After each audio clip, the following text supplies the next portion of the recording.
E aí, galerinha minha, tudo bem? Bom dia, boa tarde, boa noite. Espero que vocês estejam bem. Vocês estão se cuidando?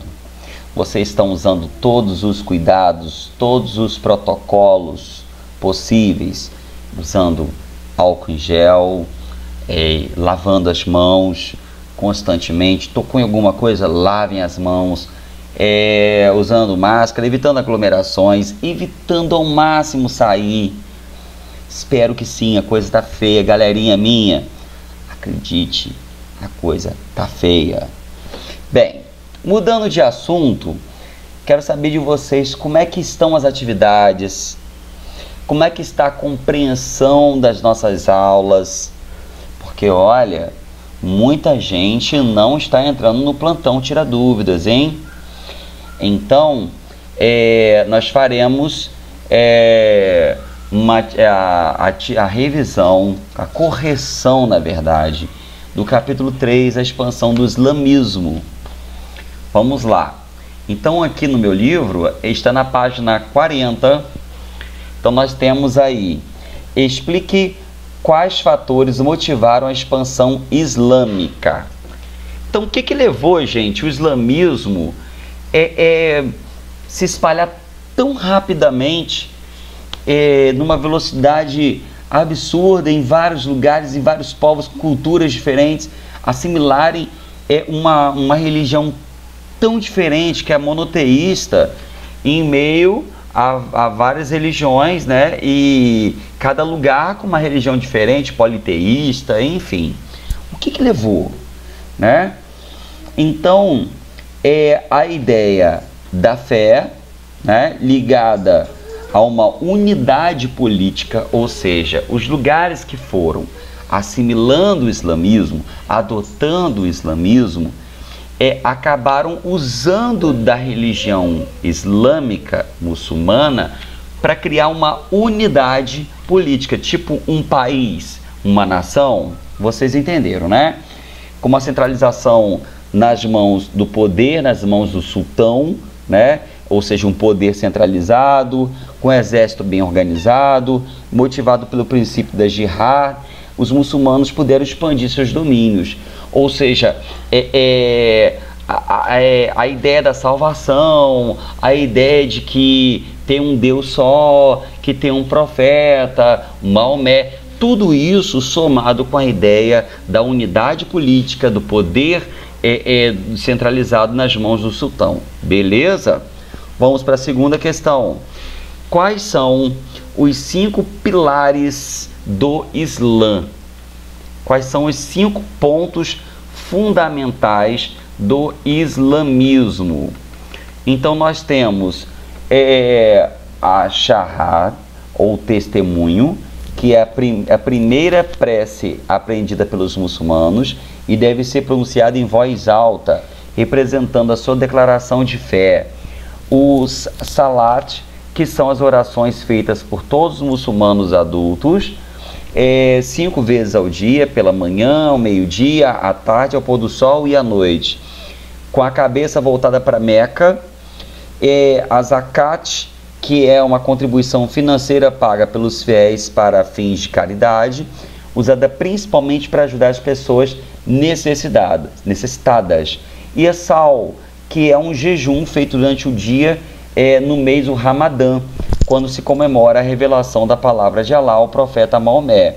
E a Hajj, que é peregrinação a Meca, quer dizer, todo muçulmano deve fazer uma peregrinação pelo menos uma vez na vida a Meca. Bem, aqui ó, nós temos uma aluna especial aqui que quer participar da nossa aula. Fala com a galerinha. Oi, gente, tudo bem? Eu sou Algodão Doce. Então, ela tá aqui, que é colinho do tio Lelê. Vamos lá, e vocês entenderam? Então, são regras definidas. Os muçulmanos, gente, só para vale lembrar, quem é muçulmano respira religião, respira religiosidade. É tipo aquele cristão fervoroso. Então, o muçulmano tem uma fé mais forte, mais presente no dia a dia do que o cristão de hoje. Por quê? Porque o cristão, nossa, O cristão, o nosso país, por exemplo, o cristão, o cristianismo ele é separado da política. Para o islamismo há uma mistura entre religião e Estado. Belezinha? Vamos nós. Então, gente, prestem bem atenção que o tio Lelê vai falar. As respostas não precisam ser iguais às minhas, certo? Isso não é um questionário. Não se estuda história mais da decoreba. Se estuda compreendendo história. Sabendo disso, então vocês não podem deixar de falar responder esses assuntos que eu abordei. Agora, tio Lelê, eu posso usar as minhas próprias palavras? Não podem. Devem, certo? Vamos lá. Explica a diferença entre os termos árabe e muçulmano.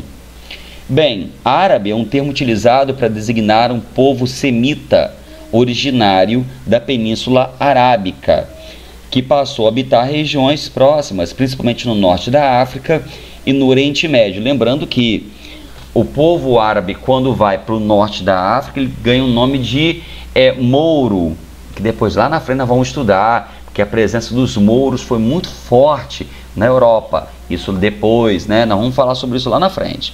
Bem, e muçulmano é o indivíduo que se converte à fé islâmica, ou seja, quem é islã, quem é da religião islâmica é chamado de muçulmano. Então, eu posso ser um brasileiro e ser muçulmano? Claro que sim, né? Mas eu deixo de ser brasileiro? Não, eu sou brasileiro. Árabe, gente, é uma etnia, é um povo. É mais ou menos que vocês pensam que as pessoas hoje em dia estão falando errado, de raça, né? Errado por quê? Porque raça só tem uma, é raça humana. Raça é quando um grupo não se mistura. Nós já sabemos na história que ao longo da história da humanidade, os grupos hominídeos lá atrás, no Paleolítico, eles se misturaram, eles se cruzaram. Então o certo é chamar de etnias. Tá claro? Belezinha? Então vamos nós. Bem, dito isso, vamos nós. Leia o texto a seguir. O sol já estava alto e Aladim sentiu fome. Pediu à mãe algo para comer. Ah, meu filho, ontem à noite você estava com tanta fome que lhe servi toda a comida que havia em casa, disse ela com pesar. Aladim ficou calado durante algum tempo, pensando o que fazer. De repente, lembrou-se da lâmpada que havia trazido. Pegou-a na sacola e disse à mãe: essa lâmpada deve valer alguma coisa. Vou tentar vendê-la e trazer alguma comida para casa. Está bem, meu filho. Antes, deixe-me limpá-la. Assim você pode conseguir um preço melhor por ela. A mulher pegou a lâmpada e começou a esfregá-la com um pedaço de pano. No mesmo instante, fez-se um clarão e surgiu um enorme gênio que disse: ordene o que quiser e obedecerei. Quem é você? Perguntou Aladim. Sou o gênio da lâmpada. Estou sempre pronto a atender qualquer pedido de quem tiver essa lâmpada encantada nas mãos. A mulher não chegou a ouvir as últimas palavras daquele gigante assustador. Ao vê-lo surgir, levou um susto tão grande que caiu desmaiada. Aladim não se espantou tanto com aquela aparição. Conseguiu amparar a mãe enquanto prestava atenção ao que o gênio dizia. Depois de acomodar a mulher em uma almofada, pegou a lâmpada e ordenou ao gênio: traga alguma coisa para comer, mas que seja uma refeição deliciosa, digna de um rei. Em poucos segundos, surgiu uma mesa posta na sala. Bem, gente, isso aí é um trecho do livro Aladim e a Lâmpada Maravilhosa, de Edson Rocha Braga, uma adaptação feita por ele e lançado pela editora Scipione 2000. Vamos lá. Qual o nome da história apresentada acima? E como você chegou a essa conclusão? Elementar, né, meu caro Watson? É Aladim, né? O gênio da lâmpada, não é isso? Essa história faz parte de uma conhecida obra literária árabe. Qual o nome dessa obra? De novo, já falamos. Faça um desenho representando uma passagem dessa história. Gente, Então, não só na região da Arábia Saudita, mas em várias regiões ali do chamado Oriente Médio. Então você pega Iraque, Irã, Síria, Líbano, essas regiões, Turquia, essas regiões todas, elas têm um ambiente do filme, do desenho, do personagem Aladim, né? Então aquelas edificações de pedra, deserto, aquela coloração avermelhada, amarela, né? Dificilmente você vê uma casa colorida, um prédio moderno, são prédios usando pedras locais, né? Muitas obras antigas, desde milhares de anos atrás. Vamos lá. Bem, para ler e compreender a presença muçulmana na Península Ibérica, nos 8 séculos que permaneceram na Península Ibérica, os muçulmanos deram importantes contribuições culturais para os povos que viviam nessa região. Os muçulmanos chamavam a Península Ibérica de Al-Andalus. A sociedade de Al-Andalus englobava uma diversidade de culturas, governantes árabes, guerreiros berberes convertidos ao islamismo, judeus, cristãos, escravos de diversas etnias. Todos esses grupos transmitiram um rico legado cultural às gerações seguintes. As pesquisas científicas e a literatura, por exemplo, foram incentivadas pelos estudiosos árabes.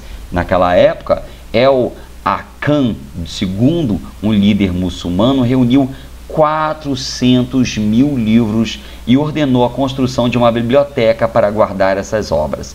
Filósofos e médicos muçulmanos que viviam na península ficaram conhecidos no Ocidente pela importância de suas pesquisas. A influência da arquitetura islâmica foi marcante nessa época. Mesquitas e palácios foram construídos em várias cidades ibéricas, como a Grande Mesquita, em Córdoba, e o Palácio de Alhambra, em Granada.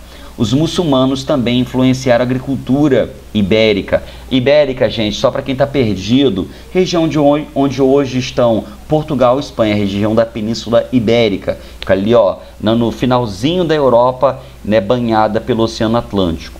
Bem, antes de conquistar a península, os islamitas haviam aprimorado as técnicas de irrigação e de cultivo que haviam aprendido com outros povos.